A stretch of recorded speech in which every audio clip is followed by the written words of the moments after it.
All right, welcome back to another edition of Gamma News. We're gonna get started for today. This bright and early, way early in the morning at 4:17 in the morning.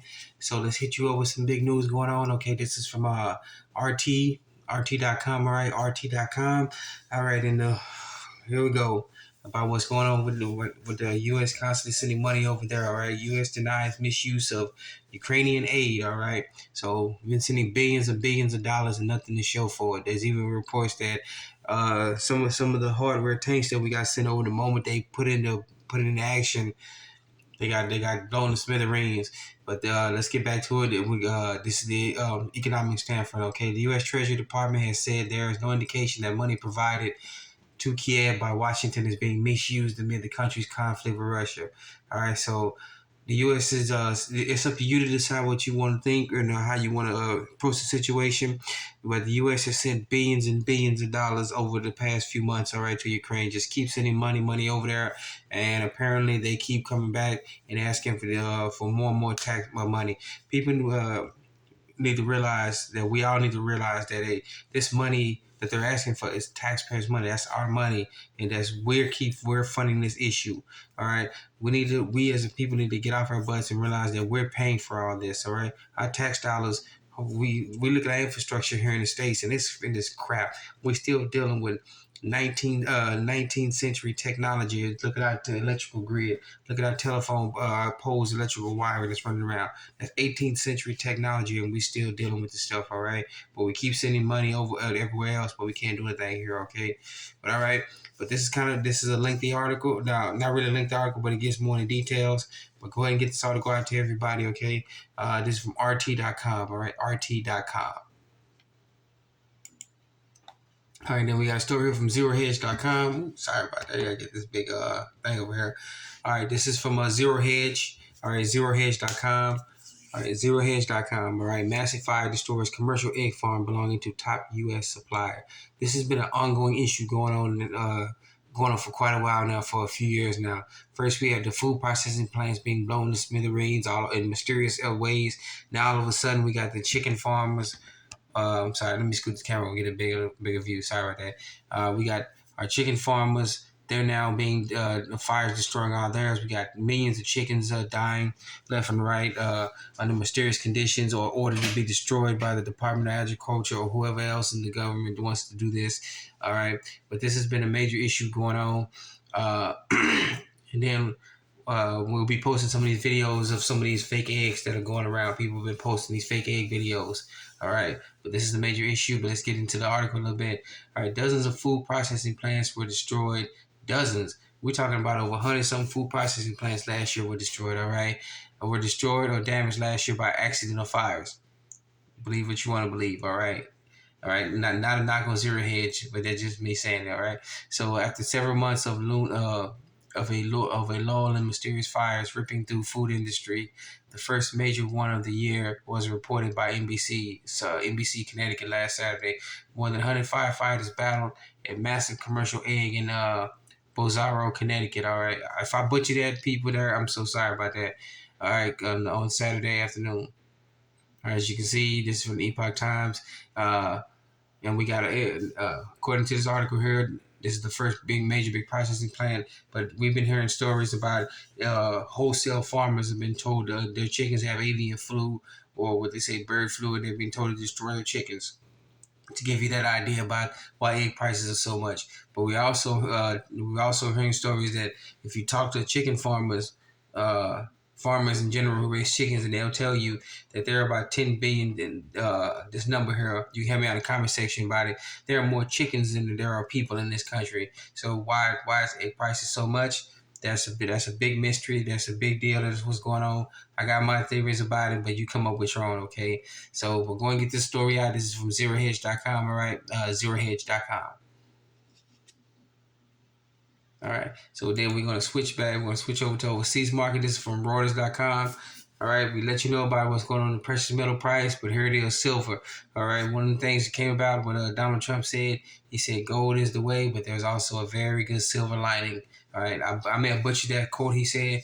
And I'm pretty sure I just butchered it up, but this is actually what's going on right here though. So any reason silver import duty to align with gold, all right? So remember, silver has major issue. Gold is the money, but silver along with it has major industrial issues. So there's a big demand for silver everywhere. Not only electronics that you deal with, but also in defense system. Major industries everywhere deal with silver. Okay, so silver's due to rise. All right, so India raises total taxes on silver imports by 0.15%, and on silver door to 14.35%. All right, the government said in a statement on Wednesday in an effort to align the duty structure with the metal of the metal with gold. All right, so the South Asian country is the world's biggest silver importer. Whoa, that's something I didn't even know they imported more silver. All right, so that's something major big. As you can see here, they're raising their import taxes on precious metals and gold with silver, because silver is in everything. All right, with big tech dealing with silver and computers, laptops, your even iPods or whatever else. I know iPods are old. I just said that. All right, so everything else that has to deal with silver, the industrial manufacturing, defense is all there. Okay, so the silver's along up there with gold. All right, so get this article out to everybody. This is from Reuters.com. All right, Reuters.com. All right. And so we got an issue with Lebanon. We're going back to visit Lebanon. Another story from Reuters.com. All right, they've had major issues going on for years in Lebanon right now. Okay, from bank holidays to shutting down the banking institutions. They've had runaway inflation for quite a few number of years now. But this is one of the big things at the top of the cake. All right, Lebanon to devalue currency by 90% on February 1st, which was yesterday in our book, here for us. All right. So, according to Beirut, in Beirut, January 31st, Lebanon will adopt a new official exchange rate of 15,000 pounds per $1 on February 1st. All right. So you take $1 over there, you get 15,000 pounds of their money. All right. And central bank governor Riyad Salameh said, all right, if I butcher that, please forgive me. All right, marking a 90% devaluation of its currency rate, current official rate that has remained unchanged for 25 years. All right, the shift from the old rate, which was 1,500 to $1, is now to 15,000. Is still far off the parallel market, where the pound was actually exchanging hands from around 57,000 per dollar on Tuesday. All right, so you got what the banking folks said, the government said, then you got the street value about what it's going for on the street. All right, normally they got their issues with the bankers and the government, and then you got what's going on down on the Main Street level. Okay, all right, so this is big news. This is what they call hyperinflation. This is one of the issues about hyperinflation that is going to be coming here to the States, because we can't seem to get our crap together. We got debt out the yin yang. So you know what? Let's switch it. Let's go take a look at USDebtClock.org so we can get into this a little bit more. So there we go.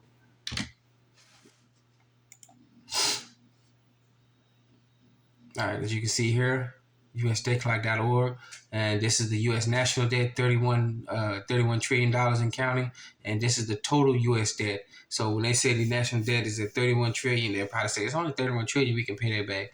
Nah, keep going down, and you'll see the U.S. total debt. All right, $93 trillion. I don't know who got $93 trillion. If you can give me a trillion, I'll be more than happy. But go ahead, we can't ever pay this back. And with all the total unfunded liabilities, you can see over here, I screwed it over for you. You can see that that's $181 trillion. And then you take a look at total U.S. national assets, we're back operating in the red. All right, so we're about $1 trillion in the red as far as total debt to ratio. Now compare that to what's going on back in Lebanon here. So they're in major debt issues. They've devalued their currency. So that's major and that's really big, okay? So no telling what their debt to GDP ratio is. All right, now in the country of Lebanon. All right, so get this story out. This is from Reuters.com. All right, Reuters.com. All right, and then for our final story here, record, and we're going all the way back to November last year for this one, okay? We've been following the story for quite a while. Record-breaking mystery buyers and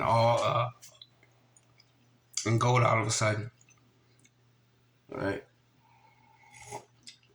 I got my little handmade tea right here. Got a little bad throat issue.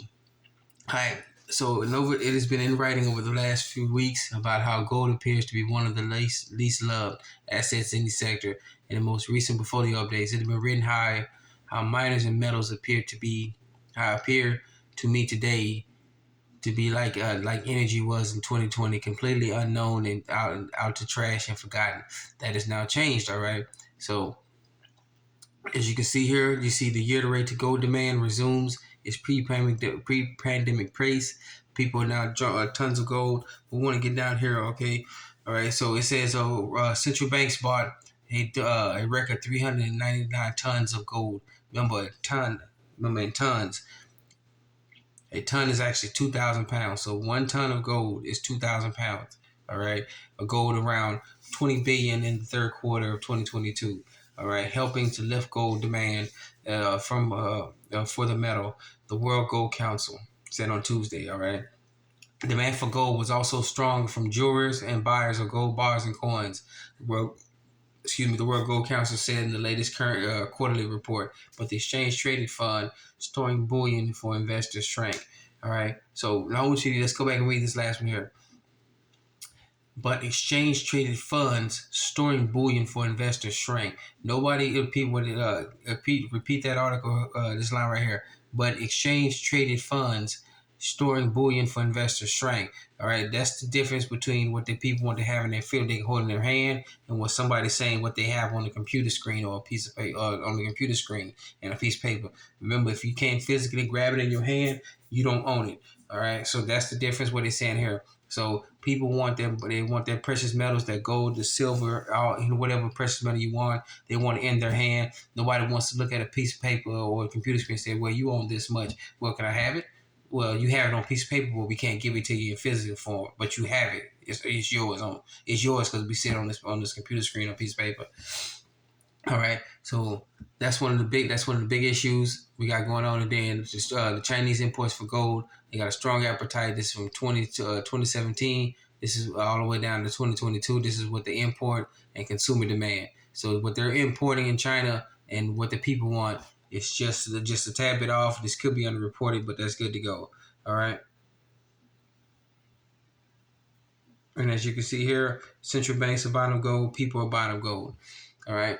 We know the article was a mysterious buyer bought gold, and this kind of article is kind of all over the place, and it's kind of a lengthy article. But if you get the idea that you got that you got mystery buyers actually going in and buying the precious metals, not saying anything, they just coming in with their representatives and buying up chunks of precious metals.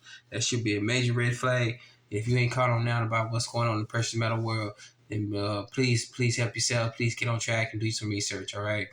So with that being said, we want to thank you for joining us in another edition of Monthly News.